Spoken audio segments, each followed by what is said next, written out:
How to make hard work easy. If you're watching this video, I have a brutal reality to share with you about your life. Your life sucks and isn't going as intended because you have a poor relationship with work.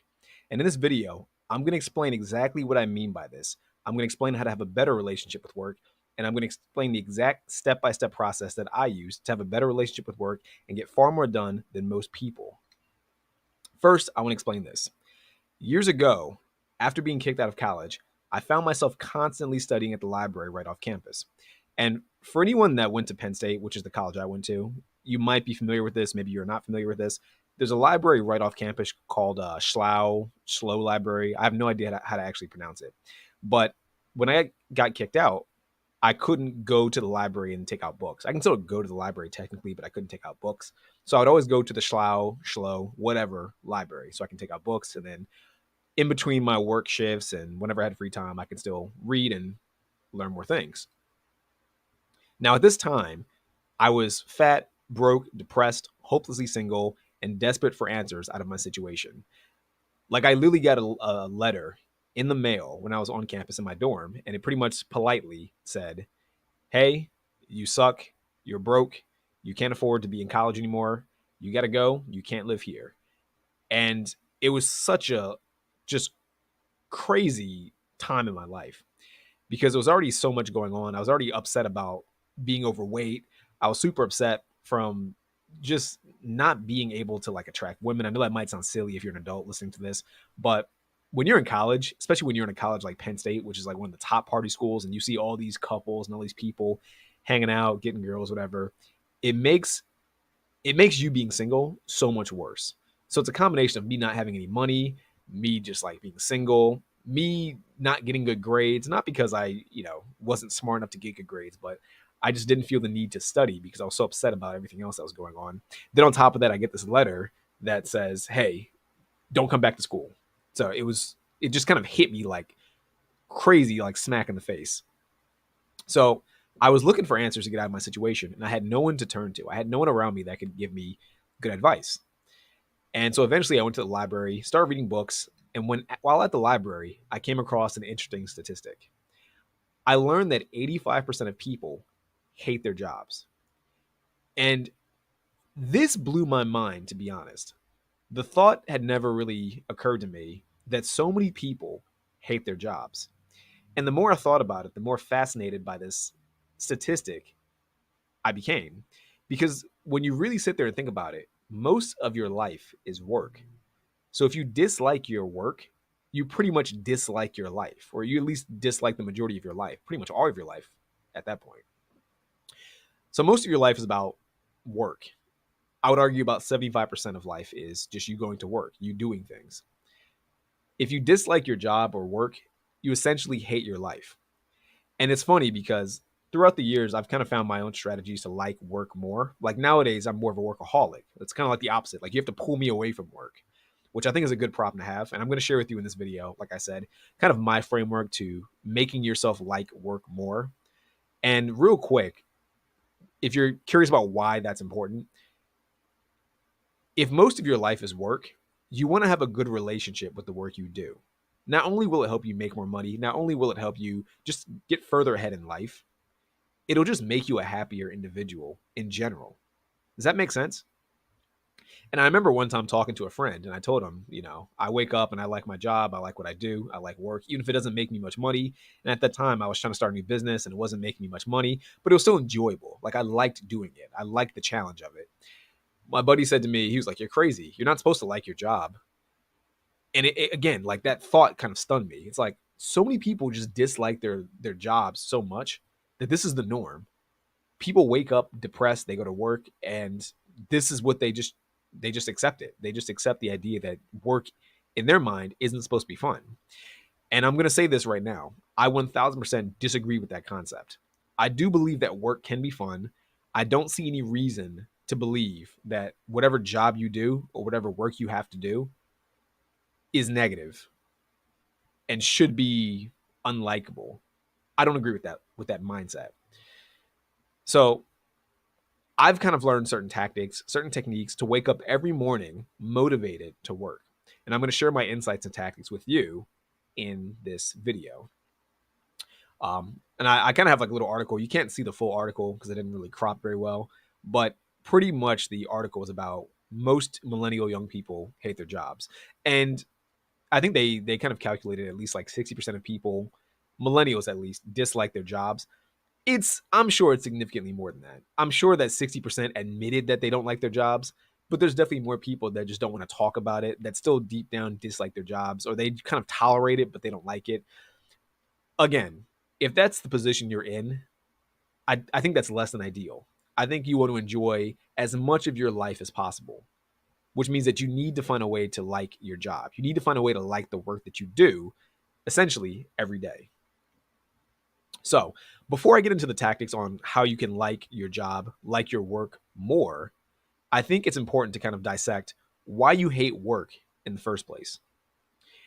And if you've listened to any of my content before, if you've watched any of my other videos, or if you know me in person, you probably have heard me talk about this numerous times. I dislike the modern education system. I think the modern education system is the cause of a lot of problems in society and government in general, but especially when it comes to your dislike of work, I blame the modern education system. And I'm going to explain to you why. I think in the grand scheme of things, the modern education system does a lot terribly, but two things it arguably does the worst is this. Number one, it eliminates true learning and curiosity in favor of memorization. Number two, it disincentivizes experimentation and application. And so, what do I mean by these two things? Number one, it eliminates true learning and curiosity in favor of memorization. When you're a student, and of course, this will not be true of all students, but I think it's true of most students. When you're a student, you don't really learn things, you memorize most things. I'm sure if you could think about your entire college, high school, elementary school life, depending on where you went to school, whatever you want to call it, there's tons of stuff that you do not memorize, that you don't recall. There's tons of stuff that you do not use. And there's tons of stuff that you could probably recall learning. And maybe you remember that you learned it, but you just don't care about it. So you don't, because you don't use it. And because you don't use it, it just kind of, it's like what's one of the main things? Like the Pythagorean theorem. People always talk about the Pythagorean theorem because everyone kind of learned the Pythagorean theorem, but you never used it. And when you were in school, you didn't really care about it. You learned it, or at least you memorized it, because that was what you're told to do. You had a test coming up. You had to memorize this concept. You had to memorize it long enough to pass the test, and that was it. Then you deleted it from your memory. So you weren't really taught how to find things interesting and learn it for the sake of knowledge's sake. You simply memorized it as a chore to pass a test, so that way you didn't face a punishment. Does that make sense? So that's one of the things that the education system does incorrectly, in my opinion. Second thing, disincentivizes experimentation and application. When you're in school, there are only right answers and wrong answers for the most part. People are so afraid, at least this was true of myself, and I'm sure this is true of many students. You're so afraid to answer questions because you don't want to get them wrong. You don't want to be wrong in front of your classmates. You're taught by the education system that things are either right or they're wrong, when in reality, this is not the case. In the real world, there is no right and wrong. In the real world, experimentation is really what causes greater insights. This is what causes improvements. There were scientists that had to guess how things work. They form a theory, and then they do different experiments in order to figure out how something actually works. They had to be wrong 1,000 times before they were eventually right. This is how the real world operates. But the education system doesn't teach this. The education system disincentivizes this type of thinking. So this is the second way that the education system destroys kind of your relationship with work. And I kind of mentioned this already, but think about the Pythagorean theorem or geometry or maybe some other math classes or history lessons you learned. How useful did you find that in your life? On the other hand, how much better would classes on like taxes or personal finance, how much better would classes like that have been? How often have you applied the concept of photosynthesis in your life, but lack a basic understanding of health and nutrition? Do you see where I'm going with this? And so to me, this leads to the first step that you can use to love work more and redefine your relationship with it. The first step is define your goal. You need to have a goal in order to know why you're working in the first place. So this is kind of what I always share with people. You need to know where you're going in life. You need to have a goal. You need to have a vision. I think most people are unhappy with their work because they do things haphazardly. They do things randomly. They don't know why they're doing it. They're in survival mode. There's no real finish line in mind. You just go to work, pay your bills, and that's about it. But you don't know why you're doing it. There's no end game to it besides, I guess, death. And this deep down is what I think makes people unhappy, and it makes them not like the work they do because there's no end game to it. There's no point to it in the grand scheme of things besides just surviving, living day to day, never really getting anywhere in particular. There's a funny video I saw on Instagram the other day. I wish I had it in this video to show you, but if you type in like gumball life or gumball life cycle, something like that, I'm sure it'll pop up, or maybe you've seen it before. But there's a cartoon called Gumball from Cartoon Network. I never watched it, but this clip is funny, so you see the name of the cartoon in the description, and the character Gumball and some little like fish, they go up to the store clerk and they ask him, about life, and he's like, "Oh, I have life all figured out. I wake up, I go to work, I come home, and I go to sleep. And then the next day, I wake up, I go to work, I come home, and I go to sleep." And he repeats that like 5 times. So eventually he realizes what he's saying. And he's like, wait a minute. My whole life is I wake up, I go to work, I come home, and I go to sleep. That's it. That's his life. And I think it's funny because like this is the reality of most people. This is their lives. They wake up, they go to work, they come home, and they go to sleep on repeat every single day. And they don't really have a destination in mind. So just living for this or working for the sake of working becomes the destination. And that's not a good way to live. And I think that's what makes people hate their jobs so much.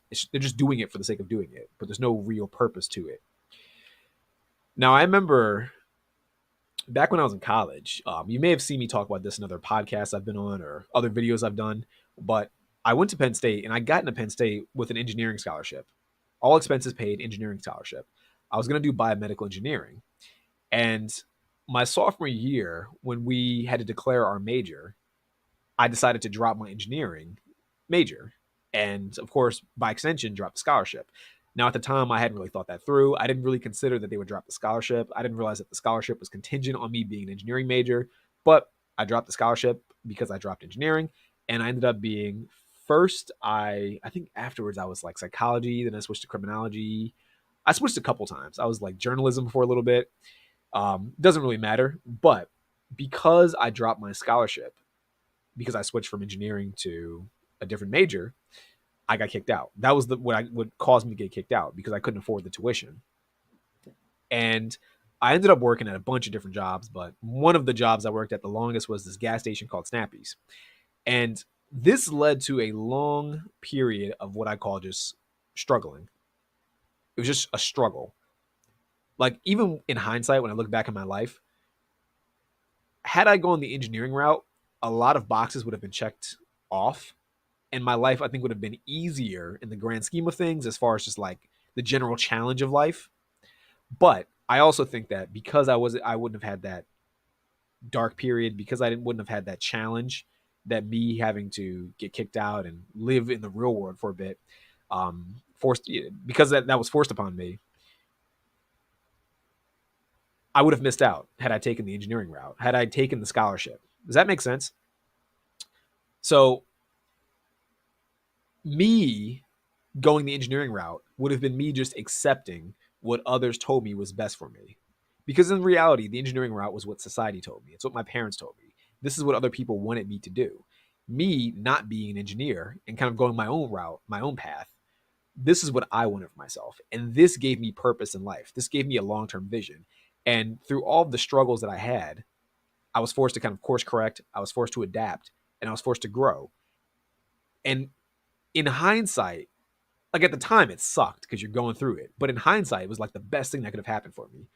So I think for a lot of people, they just do things because other people tell them it's what they should do, and they don't really sit there and evaluate what their long-term vision is, or what their long-term goals are, or what they want their life to look like. So this is step one, in my opinion. You have to define what you want your life to look like. And I don't have any notes on this, But right now, a lot of my videos, what I try to do is make things kind of give you practical steps that you can do. If you're listening to this right now, take out a piece of paper, take out your notepad and your phone, whatever you want to use to write notes, and just start to like brainstorm what your long-term goals will be. I have a whole video talking, kind of getting deeper into goal setting and what I think the best way to create goals are. But for right now, just take out a piece of paper or place where you can write some notes and just brainstorm for like 10 minutes, 5 minutes, whatever. You can do this right now, pause the video. You can do this after the video. You can do it now and come back to this video when you're done, whatever you want to do. Brainstorm what you want your goals to be, your long-term goals. Make them as definitive and objective as possible. And I think once you kind of do that, you can reverse engineer at least why you're working, why you're making money, what your next step could be. Does that make sense? So now on step 2, you need to understand why your work aligns with your vision.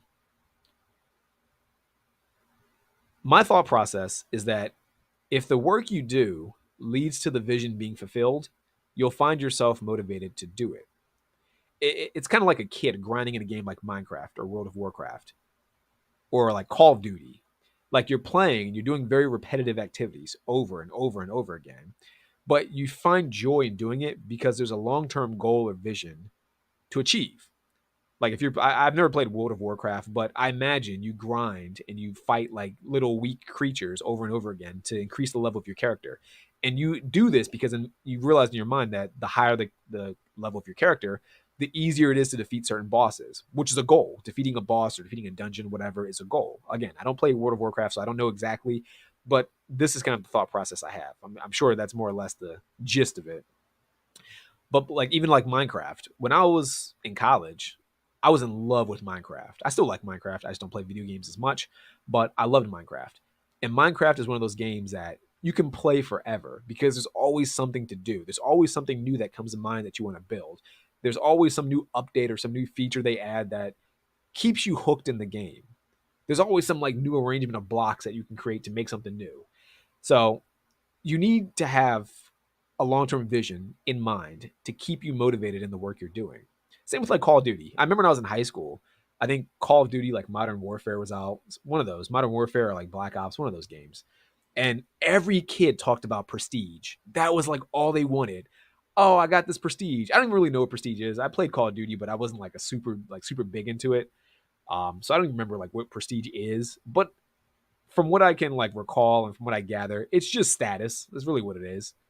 You get prestige because it's just like status. It's like, oh, I'm like fifth prestige. I don't know if that's exactly what it'd be, but it's like, oh, I'm better than you because you're like second prestige. I'm fifth prestige. I'm better than you. I've been playing longer. I'm more skilled than you.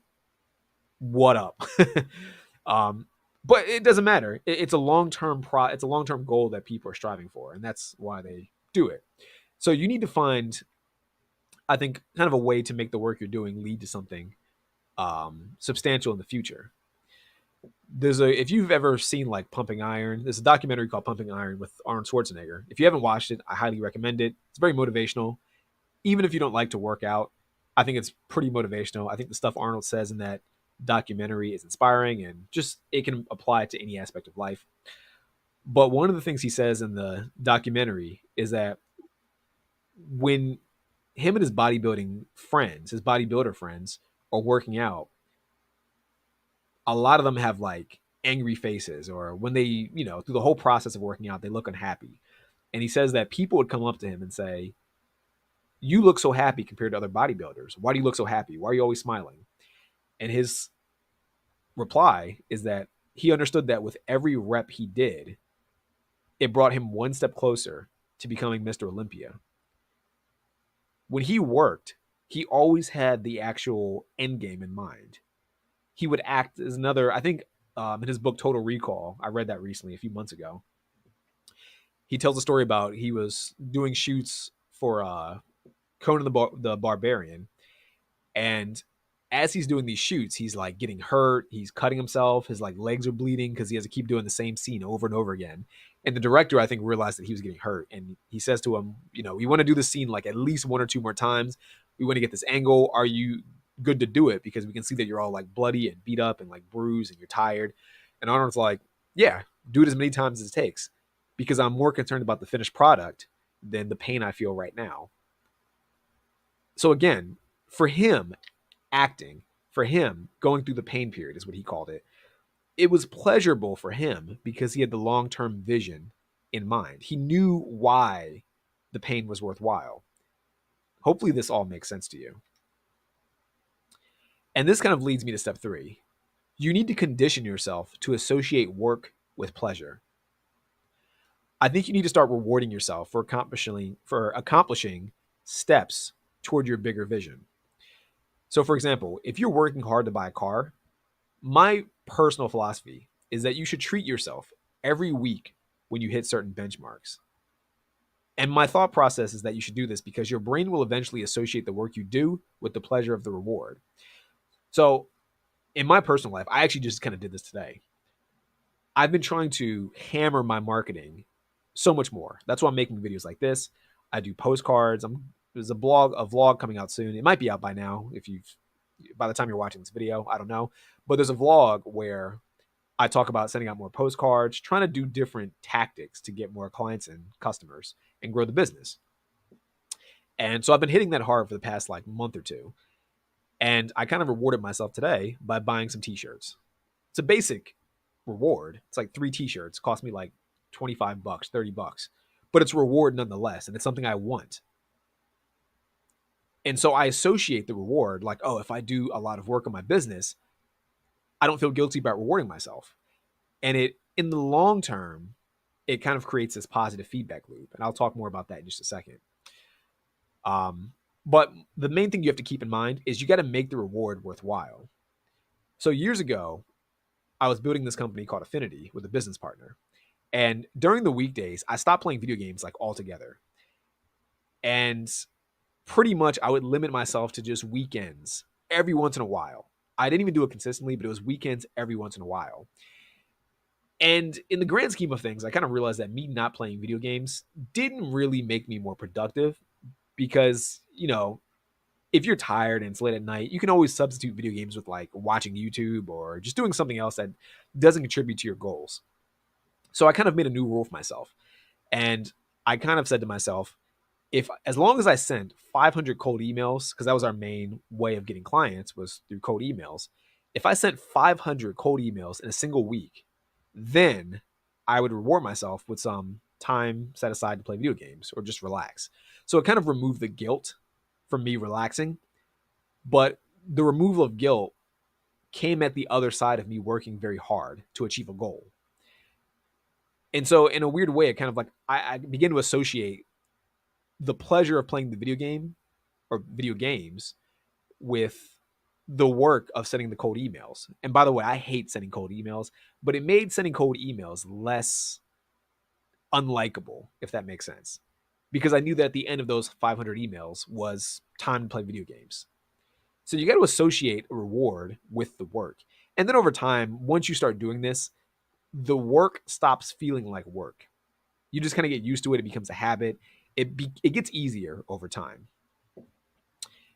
So my 4th step to making work more pleasurable, focus on the small wins to avoid self-destruction. Now, years ago, I don't see advice like this much now, but back in the day, like a couple years ago, maybe about a decade ago, there was all this like productivity and self-help, all these gurus that would give this advice about like work, hustle, work all day, don't sleep. And when I was young, I thought that was like solid advice. I was like, oh, that's great advice. Like I should not be sleeping. I should be waking up early, getting more done, just like burning myself out. And it wasn't sustainable. It wasn't sustainable to just work endlessly.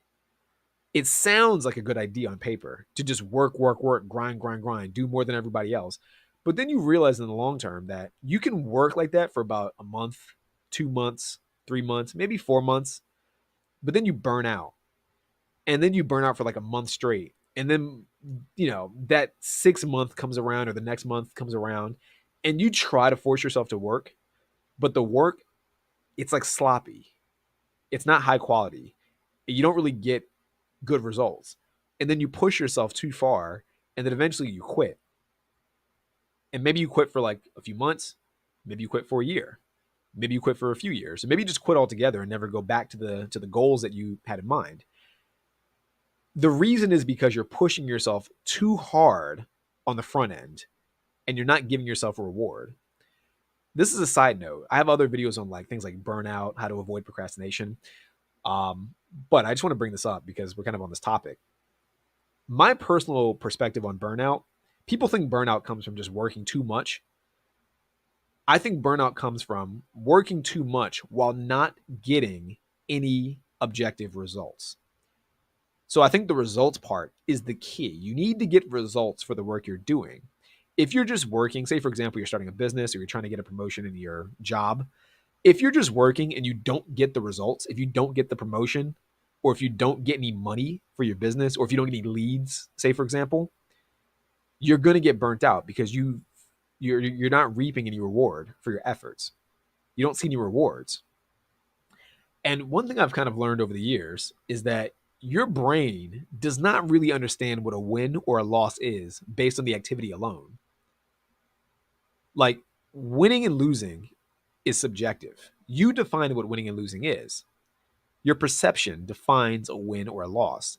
So the thing you need to do if you want to win often and avoid burnout and create a positive feedback loop is you simply need to tweak what a win and a loss is. Does that make sense? This is something I've shared with people before about like working out. I've had people in the past ask me about working out, how to get in shape. Um, I was never like an official personal trainer, but I did help with friends. I did help some friends train and get in better shape. And they would ask me, how do you make a habit out of going to the gym? And what I would share with them is don't focus on making the workout a win. Focus on just showing up, at least in the beginning. Like just focus on showing up. Because that's where a lot of people struggle with in the beginning is like just getting to the gym. They make every excuse to not go to the gym. Don't focus on like the big workouts. You're not there yet. The only goal you need to have to consider the day a win is just getting to the gym. Even if that means getting to the parking lot, getting to the front door, let that be your win. Does that make sense? You have to define what the win is, but the easier you make the win, within reason, of course, but the easier and the simpler you make the win, the more likely you'll be able to sustain that. And so you can kind of see from this little like graph here, this is kind of the cycle. This is kind of what I come up. This is what I've come up with. This is kind of like the cycle of long-term sustainable activity. This is what you can do for the long term to get more stuff done, to make work feel pleasurable. As you can see, you take an action, the action should lead to progress, and this progress part is where you're defining your win. Once you've defined your win, you reward yourself for doing what you said you'd do. Since you've rewarded yourself, you get a good feeling. And since you get a good feeling, you start to see results because you're happy. When you're happy, you start to see results. And the results come because you're happy. They kind of work hand in hand. And because you've seen results, you're more inclined to take more action to get more of those good feelings and more results. So it creates a positive feedback loop. And if you kind of want to see this in action, again, kind of using like, let's use fitness as an example. You want to get in better shape. If you're someone that asks me to train or, wants to make a habit of going to the gym, I would say just show up. Don't worry about the actual weights. Don't worry about the routine. Showing up is the goal. So you show up and you've made progress because 5 days in a row, you've showed up. Now you reward yourself. Maybe you reward yourself by getting some nice gym clothes or something like that. So now you got some nice gym clothes. Since you have new gym clothes, you feel better about yourself. You have the good feeling. And you know that you've made some progress because you have gone to the gym. You have made some results. And so now you're more inclined to do the next thing. And in this case, the next thing might be to actually have a good work out 3 times a week because now you've built up the habit of showing up. Now the next step of, after showing up is working out. Again, this is just using like fitness, going to the gym as a hypothetical goal in this scenario. And then the cycle continues. You work out, you've worked out 3 times a week, you feel the pump, you've made some progress that you can see and feel. You reward yourself by buying more gym clothes, for example, or buying some supplements, whatever you want to, buy or do to feel the reward. You feel good about yourself because you've objectively made progress and you've rewarded yourself for the progress. And you now are seeing results. And since you're seeing results, you're more inclined to take more action. It creates this positive feedback loop that never ends. And over time, this is what makes people addicted to the gym. Now, I'm using, again, gym as an example, but you can extrapolate that. People get addicted to the gym by following the cycle. You will get addicted to work. You will like work more by following this exact same cycle. So keep this little like chart here ingrained in your mind.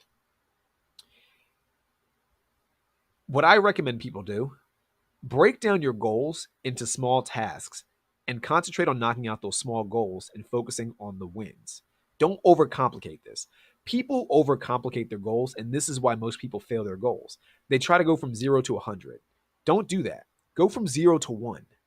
And then once you've managed to get from 0 to 1, go from like 1 to 5. And once 1 to 5 becomes comfortable, go from like 5 to 15. And you keep doing that until you eventually reach 100.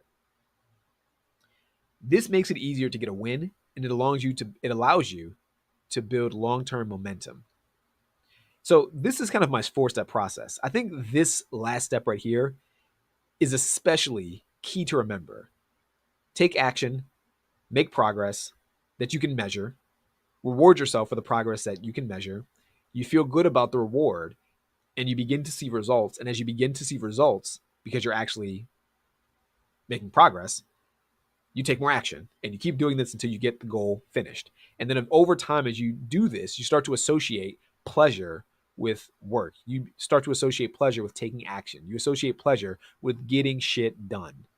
And this is how you make work enjoyable. Now, final thing I want to bring up. If you're trying to achieve your goals this year and you feel like you're struggling, I highly recommend checking out my short productivity accelerator masterclass. It's like 30 minutes and it walks you through my simple 3-step framework that I share with all my clients on exactly what you can do to get more done in less time without the stress, without the hassle, and without all the confusion that most people have when they're trying to accomplish their goals. To me, if you're trying to accomplish goals, what I share with you, this 4-step process, is plenty. That'll get you to your goals.